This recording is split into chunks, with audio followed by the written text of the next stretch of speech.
I want to take you back to 2016 when Tim Duncan retired and Coach Pop had a few words. Let's take a listen. Well, Dave, you and I both know that he's too smart to coach. That's for sure. So I don't think we're going to see Timmy going up and down the sidelines much. But I have a notion that, he'll at least listen to being involved somehow or other, maybe even on a part-time basis, not a full-time basis. I don't know. But I'm certainly going to hit him with everything I have to try to keep him around here as long as we possibly can, because he means that much to everyone, as we've mentioned. His willingness to allow me and my staff to coach him, and coach him critically. You did well, you did poorly, here's the deal. That allowed for a lot of success because that set the tone for every other player that's ever come through that door. Because when somebody like him accepts and wants direction and coaching and responds to it so well, it makes it very difficult for anybody else to go in a different direction. So that was huge for our success. What did he teach you about leadership? That there are all kinds of leadership. His was a quiet. He doesn't wave a towel.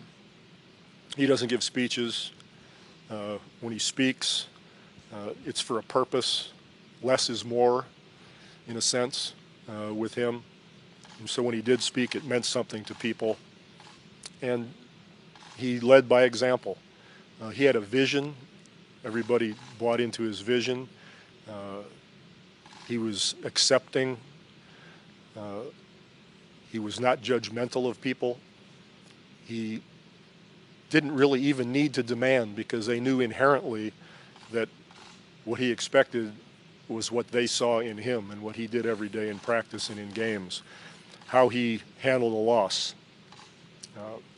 How he handled our loss in Miami in the finals. How he handled our win against Miami in the finals. That's who he was, and that's how he led.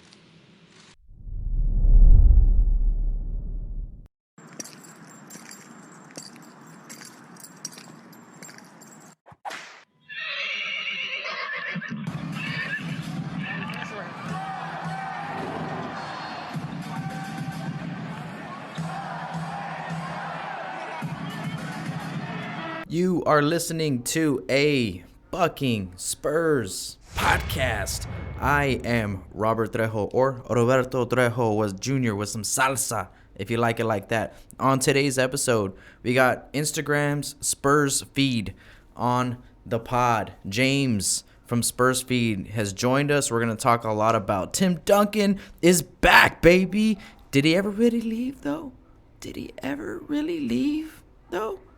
No, the culture, everything that we do is built on this man, and he is back, and we're going to see him on a game-to-game basis. Can't wait for Pop to get ejected, and Becky's like, yo, you got this one, Tim. Go ahead and run with it. That will be epic. We're going to talk about Tim Duncan and Coach Pop, R.C. Buford. We're going to get into, Demar Derozan, Lamarcus, Aldridge, the new players that we've added. We're going to talk a little bit about our young guys, all that and more. But first, there's a beat Siren Nova's got to drop, and that drops right now.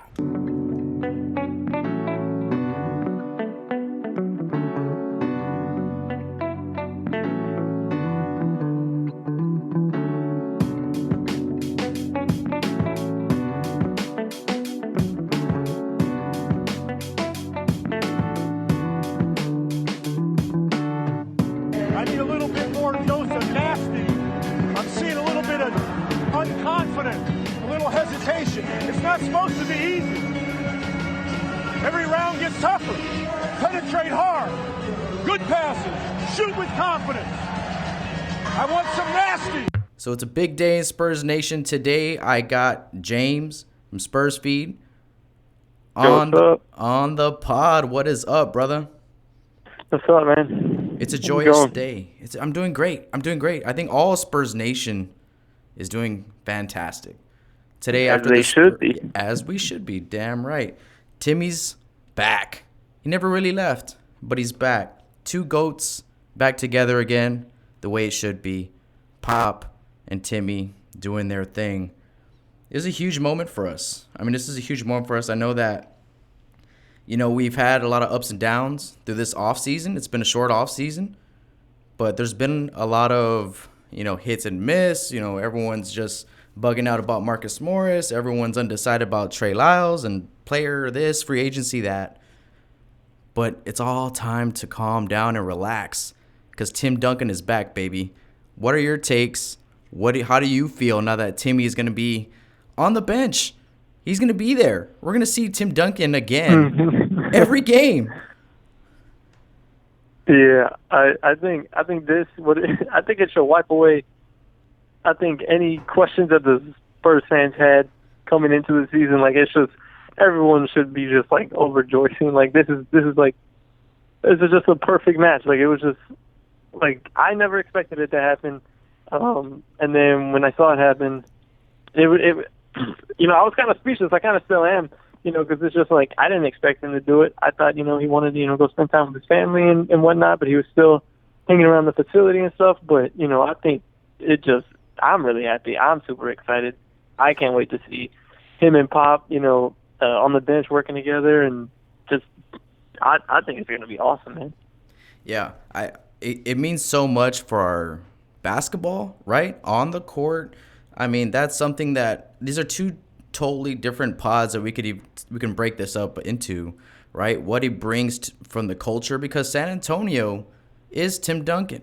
This whole organization and the success and the culture, it was all built on these two guys, a coach and a player that relied on the coach and a coach that needed that from the player. And Tim Duncan set the tone every practice.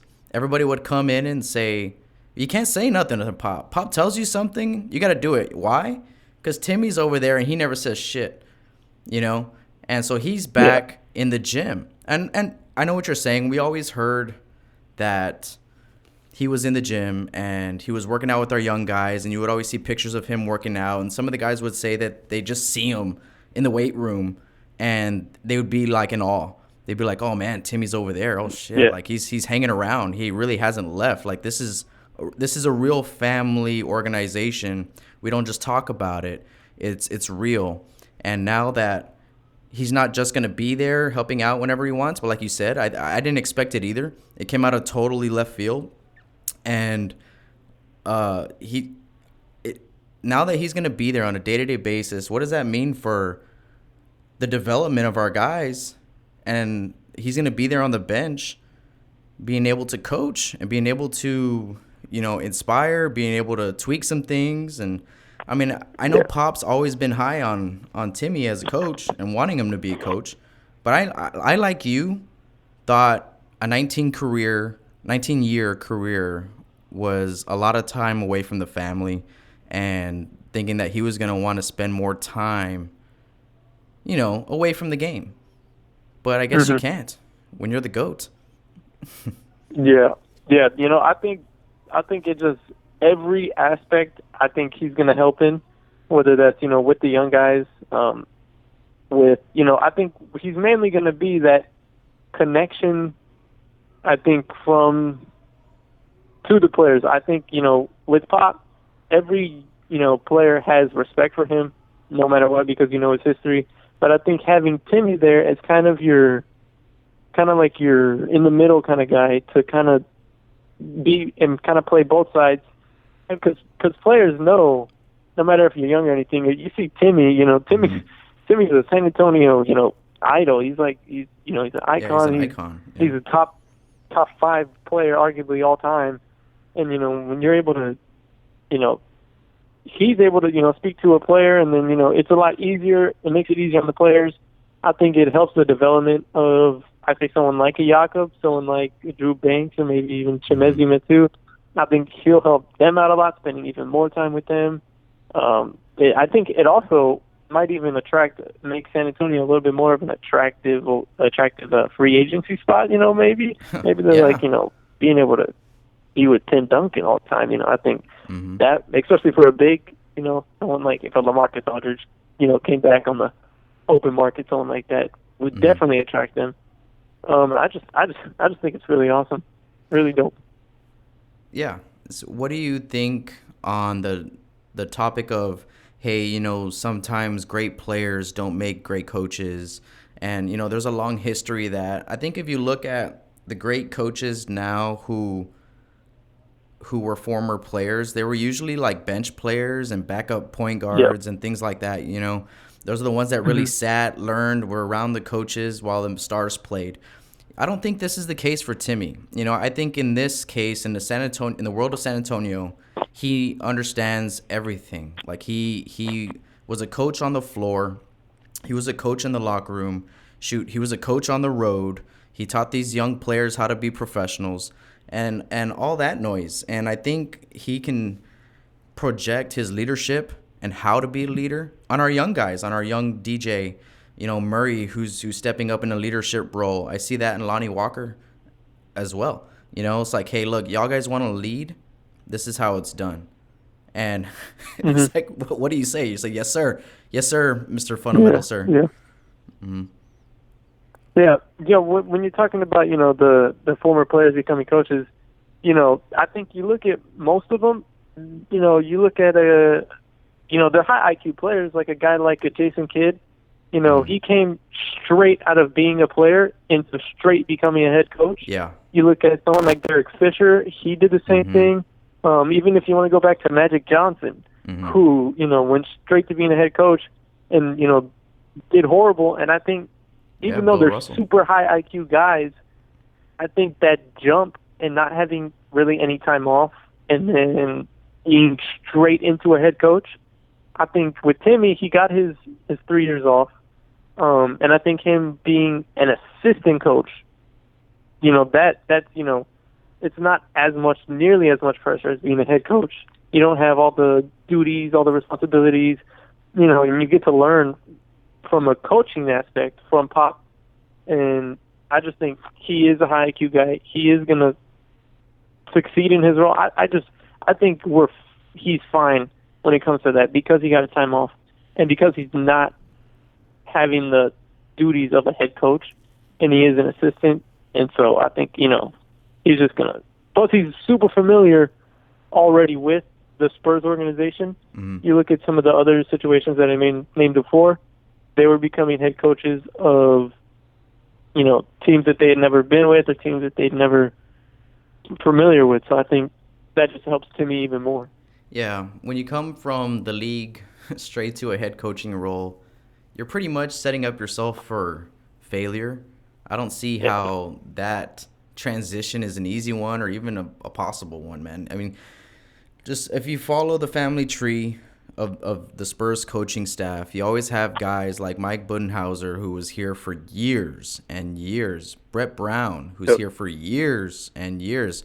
Ime Udoka, who just left, was with us for like at least 4 or 5 seasons, at least. I want to say it might have been more. Yeah, it might have been more. And Ettore Messina, who was a head coach overseas, came over here to be an assistant and to learn. And then he goes back to being a head coach back overseas. But the opportunity came up. I think the timing is absolutely perfect. I think ever since last year when Manu left, because we felt it when Timmy left, but we still had Manu. And now that Manu's out, this year was so strange. It was like we were looking for something, and we would always look to Pop, right? Like, where is it? Like, where's our juice? Where is it coming? Yeah. When are we turning around this rodeo road trip that we never turned around? It's like we're grasping on to what we had because we trust our organization, we trust our coaches, we trust development, we trust in Pop and RC, and this year we were left a little bit short. Not, when we were in the Big Three era, we didn't make the finals every year. We didn't make the Western Conference finals every year, but we knew we had what it took to get there, And I feel like with Timmy being back on the bench, it gives us hope. It gives us a little bit of, sureness that there's people in this gym that we're familiar with as Spurs Nation and we can trust, and who's going to steer us the right way and actually I can't wait just to see what he does, what he's in charge of. Is he in charge of working with big men? Is he going to be like the out of bounds play coach, or the defensive guy, or what? But it's going to be exciting. Spurs Nation's got to be ecstatic right now, and I just can't wait. I can't wait to just see him in a suit. I wonder if he's going to slim down those suits or he's going to rock those big ass coats that he used to. Yeah. That's what I was thinking. Maybe he's going to still rock the dreads that he was rocking at Manu's retirement. Yeah, no. Pop's like, hey, man, I also was wondering who's going to be the first assistant. Is it going to be Becky? Is it going to be Tim? Or is it going to be Will Hardy? Like, how when Pop would get ejected, it'd be Messina that would come in. So I'm pretty sure right now it would probably be Becky, but, I'm still kind of wondering who the first assistant is going to be. Yeah, that's who I would put my money on too, would be Becky. And I don't think Timmy would have a problem with it. But how cool would that be to see Pop get ejected and then Timmy take the reins? Like, imagine if it was at home. If it was at home, oh my God. I think people would want to see Pop get ejected. Yeah, people are like, hey, go ahead. Get thrown out, throw him out. And Timmy would step up. Oh my God. That would be a moment, like one of those monumental moments that Spurs Nation would have forever, man. Real quick, RC. A lot of people think that RC stepped down. He didn't. He stepped up. And it's like, and all these reports, it's saying that, RC took a higher position than the GM. I'm like, what is the higher position? Did they just make one? He was probably like, look, this might be my last draft. Like the GM job he's probably getting over it. But we were probably like, don't leave. We'll create a job for you, that's higher than the GM. And I think it's Brian Wright. Is that who it is? Mm-hmm. Brian Wright stepping in. And this is like, again, man, like this is uneasy. This is uneasy for us. We don't like seeing RC. We don't want to see RC go, even though he's still going to be around. But now we're trusting some guy that's been with us for a few seasons. And having Timmy back, Pop, everyone's saying, oh, well, Timmy's going to take over Pop, and this is a guaranteed thing now, that this is what this is. It's the inevitable, passing of the torch at the head coach. And like, no. That's not what this is at all. I'm not sure if Pop signed his 3-year extension yet. Do you know? I don't believe there's any official news on that yet. Mm-hmm. But I think even if he does, I think it's still been like a 3-year. We're not guaranteed to get all 3 years of Pop coaching. It's kind of just a year-to-year thing. Mm-hmm. So that is not like official yet. But yeah. And I think his passion is leaning towards USA basketball. I feel like that's his new challenge in front of himself. He's been doing this grind already for 19, 20 seasons, and sometimes that's what all it is you need a new challenge in front of you. So what are your thoughts on RC? Any quick thoughts on those? Yeah, with that one, that one came. It's not a shock that he kind of stepped a little bit away from it. It's just, it was a shock to me that it came a couple years earlier than I thought he would have, because he's not like, you would expect that from like someone in maybe their 70s or something. But if I'm not mistaken, he's 58. So he's still relatively young. He still has, a lot of years left in him, and he's doing a great job at it. And so I thought he would wait a little bit more years until he would officially hand over the general manager title to someone. But, it's not super uneasy feeling for me, because I know he's still going to be around. I know there's still a bunch of other smart people in the San Antonio front office, like Brian Wright. I don't know much about him. I know he's 37. I know that. I know his age. He's been, I think, with us for the past 2 seasons. I think they said they were letting him take calls on the Kawhi trades. I think they said he was taking some calls last year. I think he was pivotal in landing Rudy Gay back, Demar Carroll, and the Marcus Morris deal, even though that didn't happen. But I think they said he was like huge in all three of those. So it seems like he, good at his job. So it's kind of just, a wait and see kind of thing. So, as I give it more thought, I feel like RC maybe felt that this is the right time because he has secured, I want to say, the next 7-8 years of this organization. With this draft, Dejounte, Bryn, Derek White, I think he can sit back and be like, you know what? Talent acquisition and scouting and all that stuff, we're good right now. I think right now is a good time where, you know what? If RC and Pop trust Brian Wright, and so do I. We trust these guys. I trust everything they do. Yeah, exactly. So maybe it was just the right time.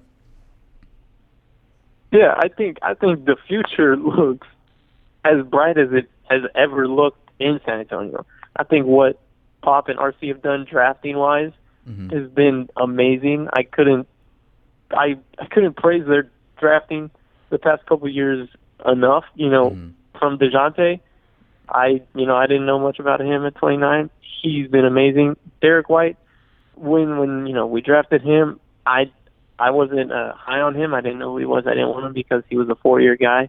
I was leaning more towards, I think I wanted Jordan Bell and Josh Hart. I wanted them to. Happy we got Derek White instead. They proved me wrong there. And then with Lonnie, absolutely love that draft pick. Keldon and Luka, I think, are both amazing draft picks, and they're going to be great in the next years. I just smile thinking about the Spurs' future. I think they've done a great job, and we're set, and I love that. Yeah, so am I. I mean, you're absolutely right. They hit it out of the park. They probably put a 4 or 5 year plan in front of them instead of okay, look, we need to talent up, we need to youth up and get athletic in these next 5 years. And if you want to take the Dejounte Murray pick all the way to the Quindary Witherspoon pick, that's what we've done. We've set ourselves up for success. And as a GM, I think you can feel good walking away from that, knowing that we're going to be all right. Yeah, he's left us in great hands, you know, as Spurs fans. He didn't just first of all, he hasn't even left yet, but as the GM, he didn't leave us high and dry. He left us in great hands with a great future in front of us. Yeah. A great future. I'm almost so optimistic about these young group of guys and so confident in our staff, which is going to lead me to my next question, our next topic. We're going to take a little break just to remind you guys to follow a Bucking Spurs podcast on iTunes, Google Play, Spotify, Stitcher Podcasts, iHeartRadio, Instagram, a Bucking Spurs podcast, Twitter, a Bucking Spurs pod. Make sure you share the love. Spurs Nation, I want to hear from you. I'm calling y'all out. Get at me on any of these platforms. I'm mostly on Instagram, but get at me. It's the downtime of the NBA season, and I want to hear from you. I want to hear what Spurs Nation has to say and how you feel. So get at me. Follow me, subscribe, like, comment. Don't forget to like and comment everything that we do. It really helps us out a lot. It's been a big month for Spurs Nation. It's been a big month for a Bucking Spurs podcast, and we ain't done yet. Back to the pod. How do you feel about all this DeMar DeRozan and Lamarcus Aldridge trade rumors, and how would you feel about them leaving and about us moving on and moving pieces for them, either bringing in players or picks and running with these guys? What are your feelings on that? Are you ready to do it? Are you not ready to do it? I really like this team. This year, this team that we've put together with Damari Carroll, Trey Lyles, and bringing back Rudy Gay, and with this young core, I really like it. I really do, but I have some issues. I have some issues with our starting lineup. Where's our shooting gonna come from?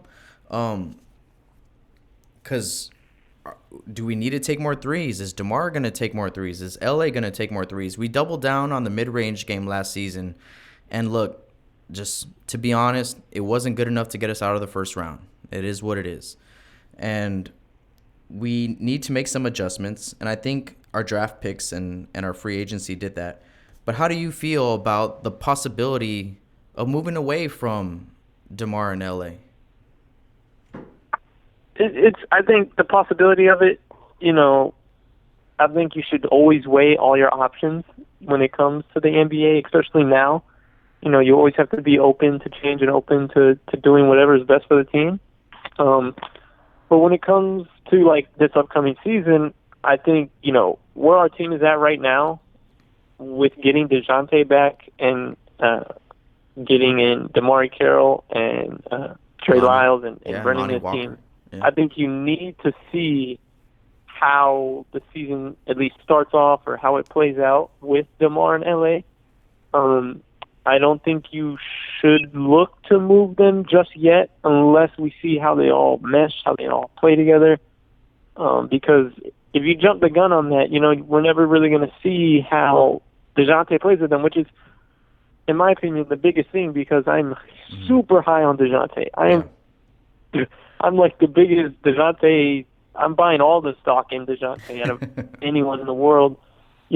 I'm super high on him, and I hated seeing him go down because I wanted to see him run with DeMar. It was his year. And see how fast they could get down the court and and just kill everyone in the fast break.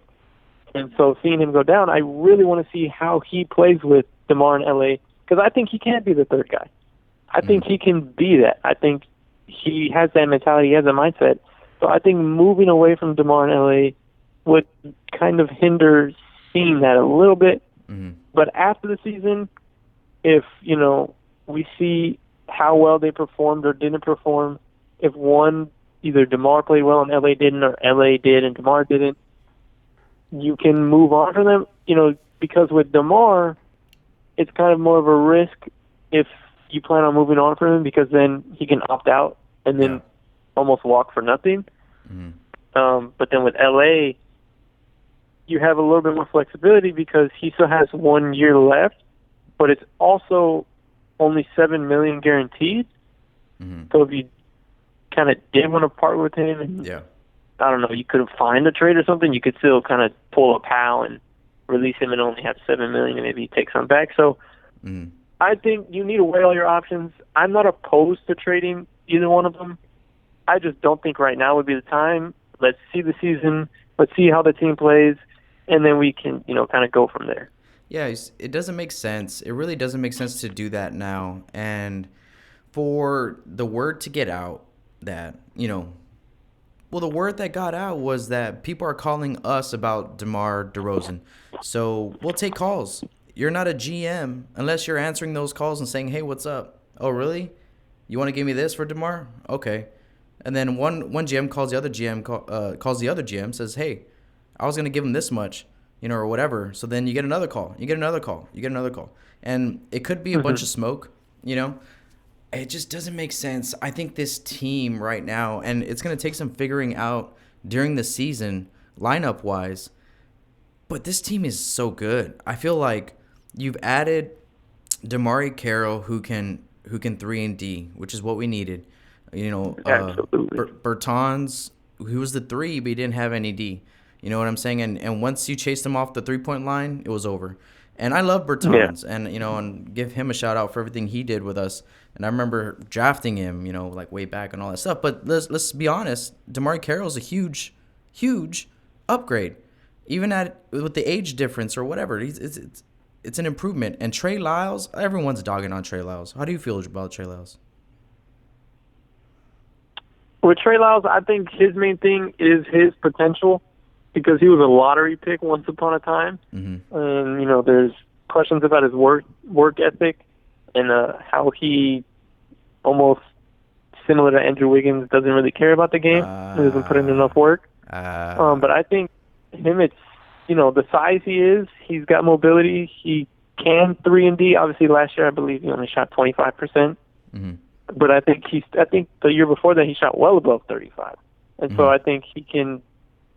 We know what the Spurs do. They squeeze every ounce out of their players. They get everything they possibly can out of them. You look at dudes like Jonathan Simmons, Yep. And dudes in the past like Gary Neal and Yep. stuff.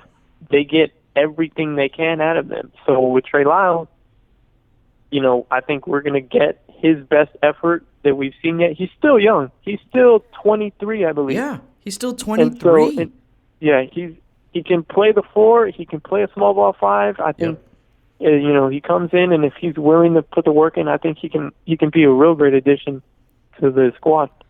Yeah, I would have liked Marcus Morris for the here and now. It's like he is who he is. Marcus Morris, we're not going to really develop him. I don't think there was any more to his ceiling versus, than what he's already given us. 29. He had already peaked, basically. Yeah, and Trey Lyles gives us so much upside, and I'd take that with these young guys for the next 4 years versus Marcus Morris. So in that case, it makes sense. I think he's a great shooter. I think he's a great passer. He's smart. He can defend. He can move the ball. He's a great screener. He can shoot really well off the catch, and he can make plays off the dribble. I mean, what's wrong with that? To me, he seems like a Spurs guy, and I don't know why he's getting so much grief. I saw in a clip a while back that he said that he modeled a lot of his game from Tim Duncan. Well, guess what? Guess who's gonna be in the gym this season, brother? Yeah.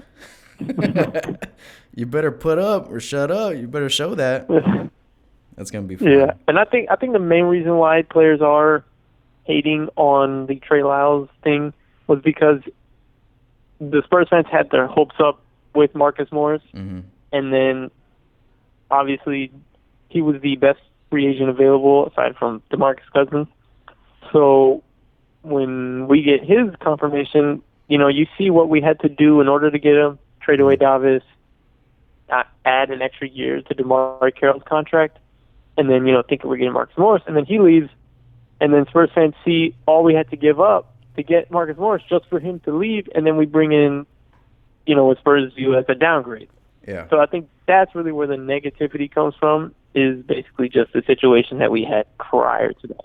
Yeah. So I don't think it's necessarily him and what he brings to the table. It's more so, I guess, the situation. But I think the Spurs fans will be surprised by Trey Lyles and what he can do. Yeah, I believe so. It's going to be all right, Spurs Nation. It's going to be all right. It's going to be good. Yeah. We got so much deeper, this season with the additions that we just talked about. And if you on paper you want to look at, who left and who came in, how do we improve on the roster? I mean, dude, we had Dante Cunningham, God bless his soul. We had Quincy Pondexter on our roster, and Davis, you know what I mean? Like, we had these guys that were old, long in the tooth, and they were done. Like, they're pretty much done already in their careers. We had them just to kind of fill the Kawhi Leonard spot last year, like at least like in practice, all right, these guys are going to play small forward. But now with these guys, it's like these guys are actually going to help us. Like, we're a hell of a lot deeper this year than last year. I feel like that's why I don't want to see DeMar DeRozan leave. That's why I don't want to see Lamarcus Aldridge leave. I'm okay with doubling down for another year on this mid-range game. But that leads into my next question, and it's who starts? Who starts? Yeah. Because let's talk about last year. Okay. So we had White. We had Forbes. Forbes was in the starting lineup. Now, you want to talk about player versus player on paper? Yeah. Forbes should be on the bench this season. But what he did for us last year is that he provided shooting. And it's like when you have two guys that are taking 90%, 99% of their shots in the mid-range, you got to be able to space the floor somewhere, And if Bryn isn't going to start, that means that either Dejounte's got to be a three-point threat, Derek White's got to be a three-point threat. Because I'm looking at on paper, and if I want to start a team tomorrow, I'm going with Dejounte Murray, Derek White, DeMar DeRozan, Carroll, and Lamarcus Aldridge at the 5. But we all know Lamarcus Aldridge don't want to play the 5. So take out DeMar Carroll, and you put in Jakob at the 5. There's no shooting on that floor. There's no three-point shooting on the floor. Mm-hmm. That's not going to work. So there's all these questions on who should start or what's our best lineup, going to be. Because I think the one where we have Jakob, Dejounte, Derek White on the floor is a hell of a defensive lineup. Like, oh, my God. People forget Dejounte, second-team All-NBA defense. Derek White is a beast. He ain't scared of nobody. James Harden, Kawhi Leonard, doesn't matter what your name is. He's going to take that rock from you and make you look silly for trying to do what you do. And Jakob stepped up in the playoffs on the defensive end. I thought he did a hell of a job against Jokic. No one can guard Jokic, but Jakob protected the paint, protected the rim, and tried to do it and did his best. So if we're going to spread the floor, I see Carroll starting. I see Rudy Gay still coming off the bench. Or I don't know. I mean, do we bench Derek White or Dejounte, and put a natural two guard out there? I don't know. What are your thoughts? Yeah, that's something I've been questioning since forever is our lineup. How is that going to look? I've got so many questions. I've gone back and forth with different lineups because, I'm like, okay, we got this. Okay, but then we don't have this. And then I try to change it up. And then, I've got so many different lineups that I've gone through. And I think with the Spurs this coming year I think it's going to be almost a changing lineup, kind of. I think I would say the for sure starters, obviously, are Dejounte, DeMar, and LA. I think they're the 3 guaranteed ones. And then you can kind of play with your other guard spot and your other forward spot. I personally, the most common lineup that I would run out there most of the time would be Dejounte, Derek, DeMar, and then take your pick on Rudy DeMar, depending on the other team's, I guess, wing player. If we're playing the Lakers, I think you throw DeMar out there to put a body on LeBron or Kuzma. Mm-hmm. And if it's, some other team like a Memphis or something, you could put Rudy out there. And then LA at the 5. I had, for the longest time, wanted Derek White to run the second unit and just be an absolute monster and just, kill every team's bench because he would by far be the best player on the court. But then when the Russell Westbrook trade happened, I realized how many good backcourt duos are in the West, with Houston, with Portland or Golden State or whatever, Utah. Yes. I would feel like we're kind of wasting Derek White's defense. As great as he is on defense, you're kind of wasting it on a backup point guard. So I think for that reason, I think him, Dejounte, starting in the backcourt, obviously is a top 2 defensive backcourt in the West. Yep. So it's really difficult. I think I think it's a good problem to have because you have multiple starting caliber players on your team that you can kind of play around with. So I think Pop's going to have some fun with that, and I think we just got to kind of see what he rolls out, Yeah, he has all the pieces. It's just what type of hand does he want to play, And if we know our Spurs, it's a defensive hand.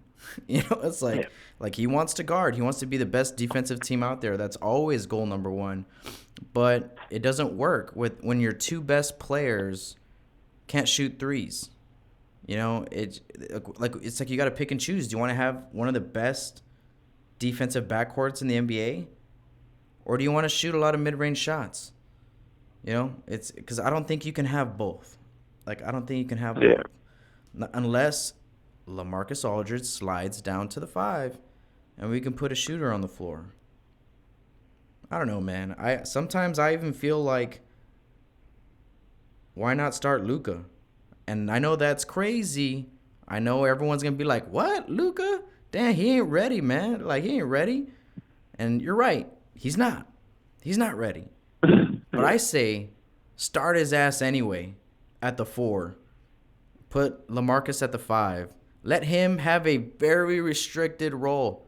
Let him shoot threes. Let him pick and pop. Let him rebound. Let him not mess up. He won't mess up with those 4 other guys on the floor and develop his ass. He's going to be like, he's going to be, dude, I have a high ceiling for this kid. He has a skill set that I only seen in a few players, throughout my time watching the league. He has all those tools. And he's got to develop. Do I want him to develop in Austin? To be honest, no, I don't. Do I trust Austin? Yes, I do. I know if he spent the whole season in Austin, he'll come back next year and he'll be fine. He'll be great. He'll do the whole Spurs learning curve that all these other guys did. But to me, it's like, we can play him now. Play him now. Play his ass now. Throw him in the fire. Let him learn.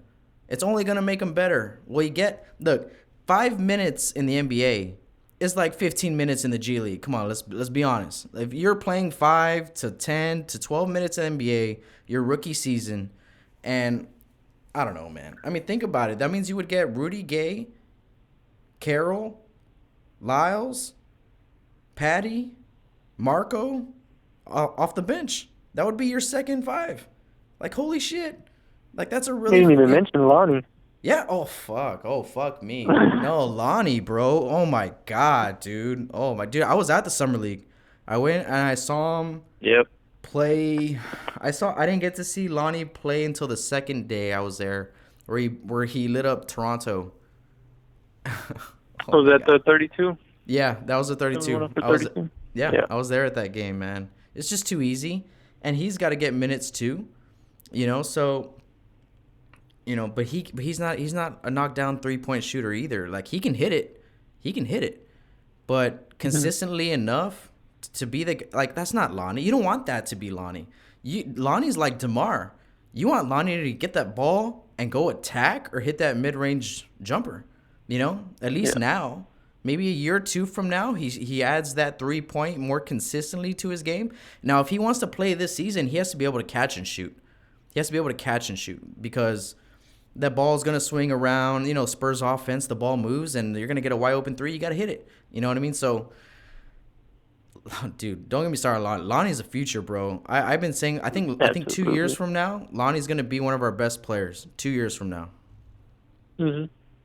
Yeah, I couldn't agree with you more on Lonnie. Like, the dude, the only issue is his health. He's got the knee problems. If he can stay healthy, I think we're seeing a multiple-time All-Star right here in Lonnie, because he's got all the boxes checked, when it comes to his offensive game. Yep. And he's a good defender. He still needs to learn, to get some of the little, what's the word I'm thinking? He needs reps. He just needs to tweak it up a little bit, but he did not belong at Summer League.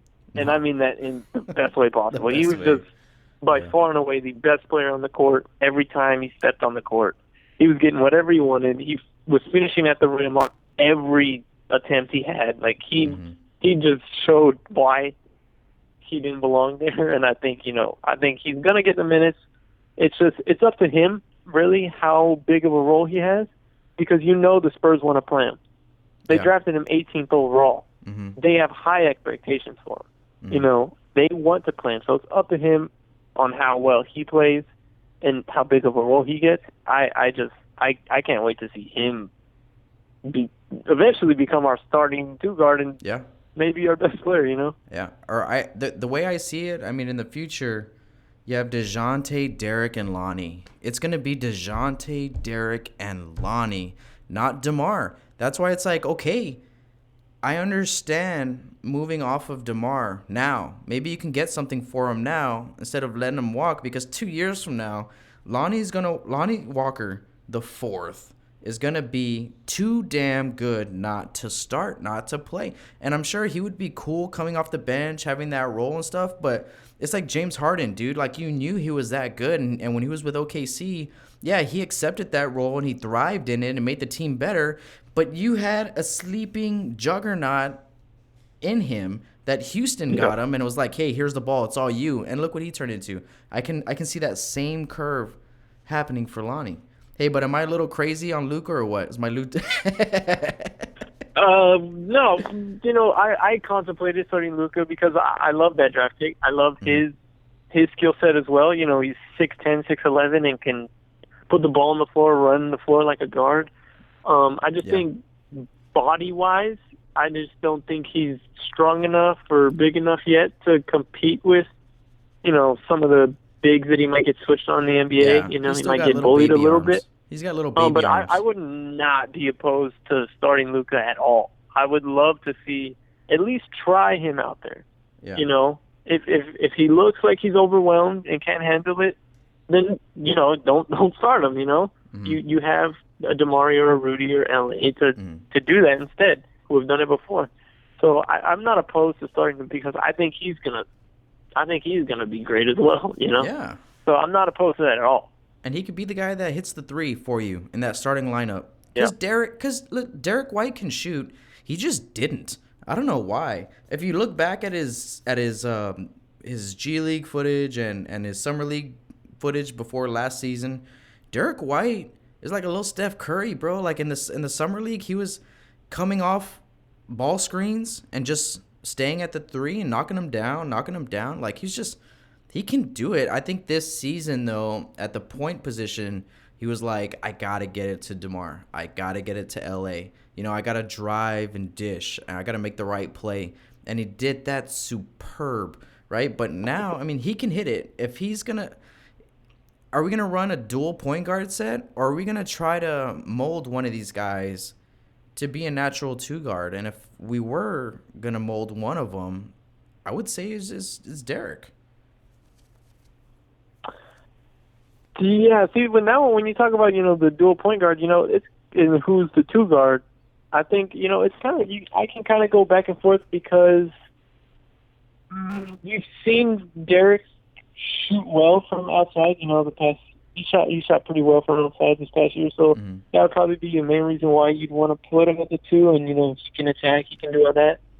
But then when you look at play style wise, Dejounte is a score first kind of guard.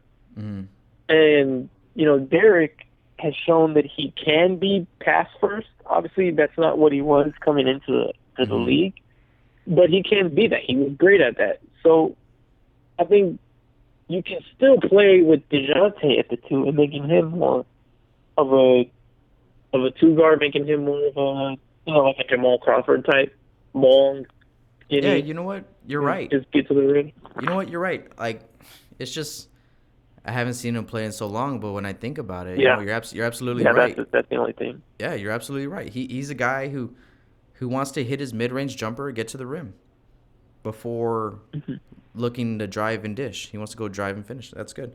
Hey, so we have gone a little bit long here. We're at 42 minutes. You want to talk a little bit about this nonsense that the rest of the league has feelings of San Antonio maybe not even making the playoffs? Oh man, yeah. I don't know when people will learn. It's been, I don't even know how many years. I'm only 19, so it's been going on since before I was born, since the Spurs have been successful. But for as long as I can remember, all I've been hearing for the past 7-8 years, every summer is, this is a year. This is a year that the Spurs will not make the playoffs. This is a year where they don't succeed. This is a year where, we see the downfall of them. They're getting old. Okay, doesn't happen. They make the playoffs. They go play in the Western Conference Finals. Okay, it's this year. Oh, no, we make it to the finals. Oh, and then the next year we win the finals. And then it keeps going on and on until, like last season. We lost Kawhi. We lost Tony. We lost Manu. We lost Danny. We lost Dejounte. They're not making the playoffs. And somehow, the greatest coach of all time gets us to the playoffs. And as long as we have that guy on our sideline, the Spurs are guaranteed. He, by himself, Greg Popovich, is 40 wins, in my opinion. Yeah. I think he's good enough to Yeah. get any roster to 40 wins Any in the regular roster. season. He could take the And Sacramento I think Kings then you right just now go and get from them to that 40 with wins. how good your roster is. And you can't miss the playoffs with him. It's just nonsense. No one counts us in, James. Nobody counts us in. You know what I think is going on? I think that in the summertime, all these big media outlets, Bleacher Report, ESPN, or whatever. Actually, ESPN had us at 13. They're okay. But all these guys, Yeah, I saw that. they give their NBA staff a little vacation. They go, you know what, guys? You guys worked hard all season. I said the same thing last year. They're fucking crazy. It must be like the soccer guys or the interns that they're like, you know what, guys? Hey, guys, you know what? Here's something to do. Make a preseason ranking for next year.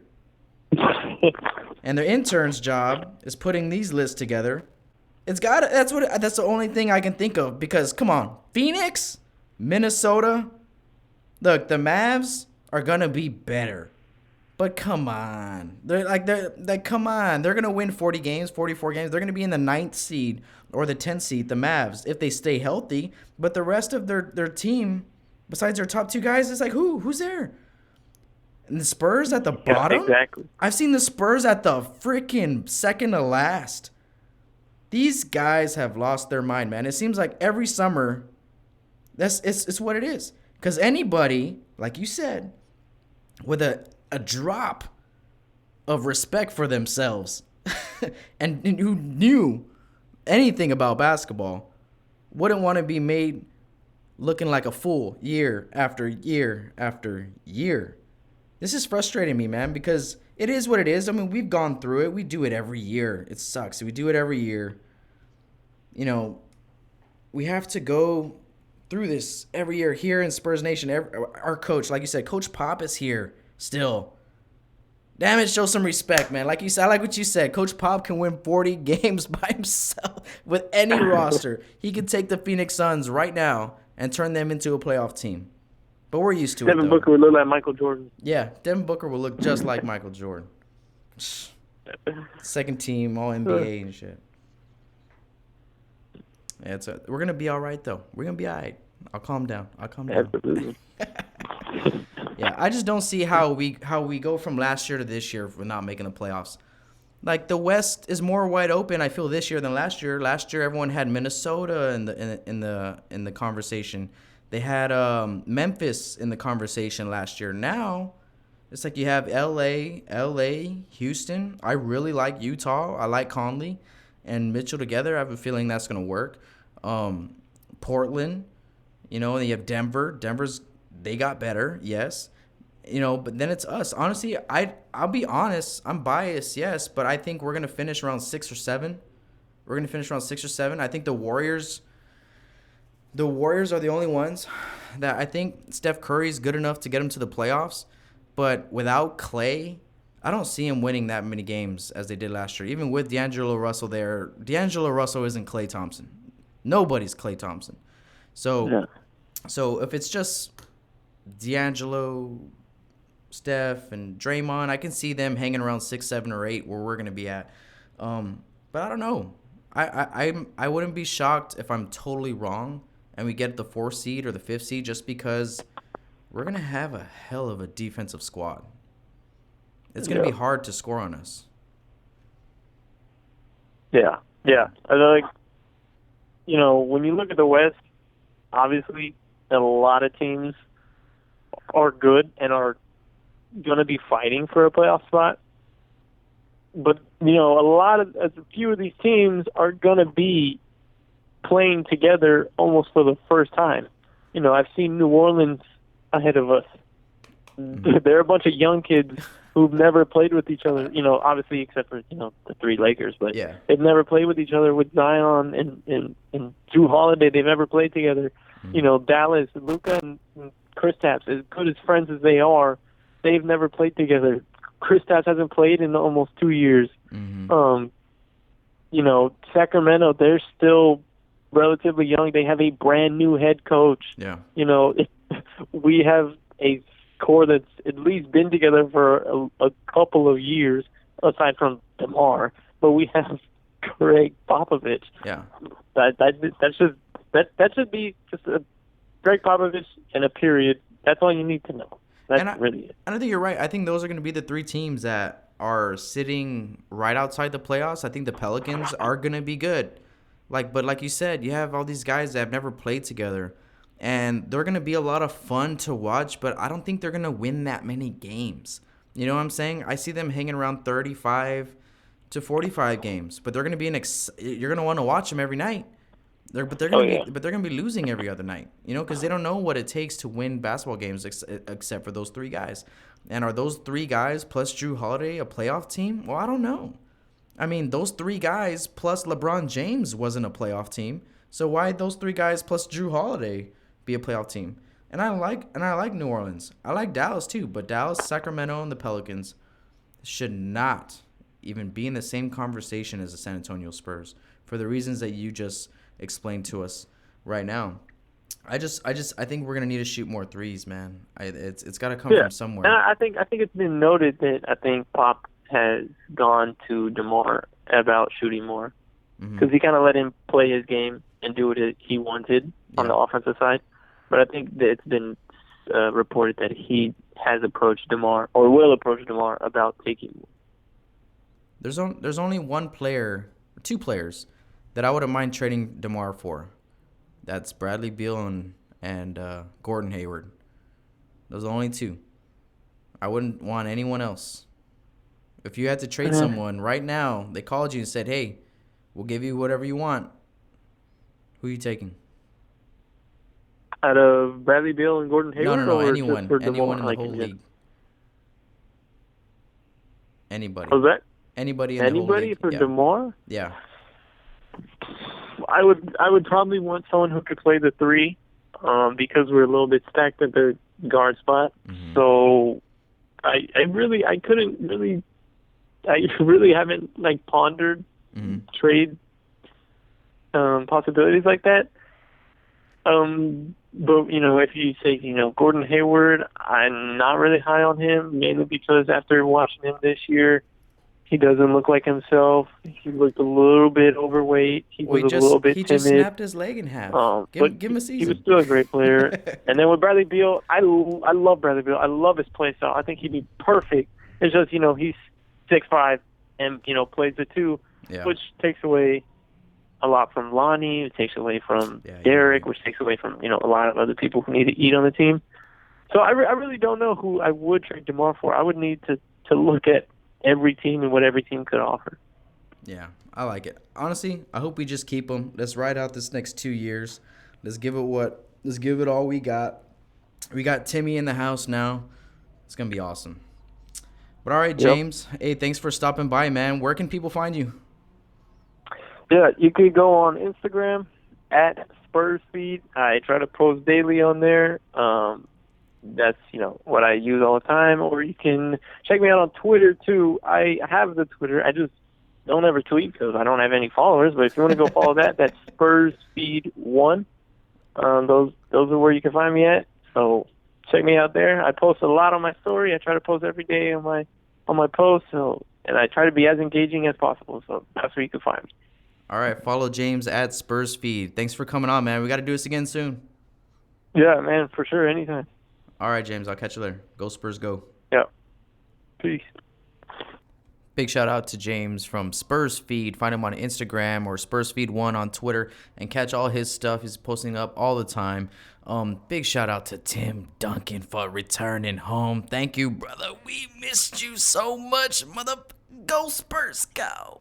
Don't forget to like, subscribe, share, comment for your Spurs Nation, a Bucking Spurs podcast, baby. Go Spurs, go.